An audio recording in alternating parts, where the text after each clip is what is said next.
కోతి లాంటి పూర్వీకుల జాతి నుంచి మనిషి పుట్టుకుని వచ్చాడు. ఆ కోతి లాంటి పూర్వీకుల జాతి మాత్రం అంతరించిపోయింది. కానీ దాని నుంచి వచ్చిన మనుషులు, కోతులు, చింపాంజీలు మాత్రం ఇంకా కొనసాగుతూనే ఉన్నాయి.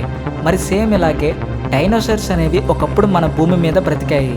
అవి కూడా అంతరించిపోయాయి. మరి వాటి నుంచి వచ్చిన జాతులు ప్రస్తుతం కొనసాగాలి కదా. అవే ఇప్పుడు మనం చూస్తున్న పక్షులు. కొన్ని రకాల డైనోసార్స్ నుంచి మార్పు చెందినవే ఇప్పుడు నివసిస్తున్న పక్షులు. అంటే ఇండైరెక్ట్గా ఇప్పుడు మనం చూస్తున్న పక్షులే ఒకప్పుడు మన భూమి మీద ఉన్న డైనోసార్లు. నమ్మడానికి చాలా కష్టంగా ఉంటుందని నాకు తెలుసు. బట్ సింప్లిఫై చేసి అది ఎలా సాధ్యమైందో ఎక్స్ప్లెయిన్ చేస్తాను. డైనోసార్స్ అనేవి భారీ సైజులో చాలా పెద్దగా ఉంటాయి. పక్షులేమో చాలా చిన్నగా ఉండి రెక్కలతో ఎగురుతాయి. మరి అలాంటప్పుడు పక్షులు డైనోసార్స్ నుంచి వచ్చాయి అని ఎలా చెప్తున్నావు, ప్రూఫ్ ఏంటి అని మీరు ఆలోచిస్తున్నారు కదా. యాక్చువల్లీ అప్పట్లో డైనోసార్స్ అనేవి పెద్దగా ఉండడానికి కారణం ఆ సమయంలో భూమి మీద అధిక శాతంలో అడవులు, చెట్లు, మొక్కలు ఉండేవి. అడవులు ఎక్కువగా ఉంటే ఆక్సిజన్ కూడా ఎక్కువగా ఉంటుంది.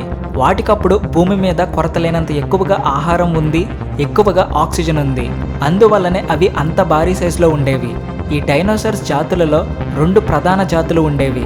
అందులో ఒకటి లిజర్డ్ హిప్డ్ డైనోసార్స్, అంటే బల్లి హిప్స్తో ఉండే డైనోసార్లు. రెండవది బర్డ్ హిప్డ్, అంటే పక్షుల హిప్స్తో ఉండే డైనోసార్లు. ఈ బల్లుల హిప్స్తో ఉండే డైనోసార్స్ జాతులలో థెరాపాడ్ డైనోసార్స్ అనే ఒక జాతి ఉంది. సమయం గడిచే కొద్దీ ఈ థెరాపాడ్ డైనోసార్స్ బర్డ్ హిప్డ్ డైనోసార్స్గా ఎవల్యూషన్ చెందాయి. దీనిని కన్వర్జెంట్ ఎవల్యూషన్ అంటారు. ఈ థెరాపాడ్ డైనోసార్స్ 2 కాళ్ళతో నడవడం అలవాటు చేసుకున్నాయి. చర్మం మీద ఈకలు వచ్చాయి, రెక్కలు రావడం మొదలైంది. జురాసిక్ పీరియడ్ టైంలో 16.5 కోట్ల సంవత్సరాల క్రితం ఈ థెరాపాడ్ డైనోసార్స్లో కొన్ని డైనోసార్స్ చెట్ల మీద బ్రతకడం స్టార్ట్ చేశాయి. వాటి జీవన విధానంలో వచ్చిన మార్పులకి వాటి శరీరాలు చిన్నగా తయారయ్యాయి. ఒక చెట్టు నుంచి ఇంకొక చెట్టుకి ఎగరడానికి వాటి శరీరాలు అనుకూలించాయి.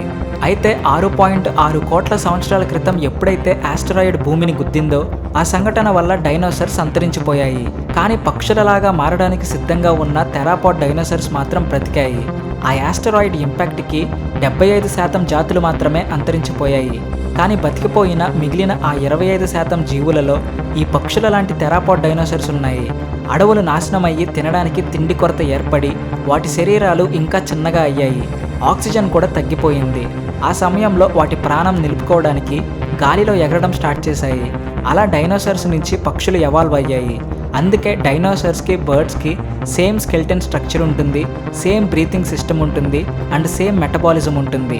అయితే ఇదంతా జరగడానికి కొన్ని లక్షల సంవత్సరాలు పట్టింది. కంటెంట్ నచ్చితే ప్లీజ్ లైక్ అండ్ సబ్స్క్రైబ్.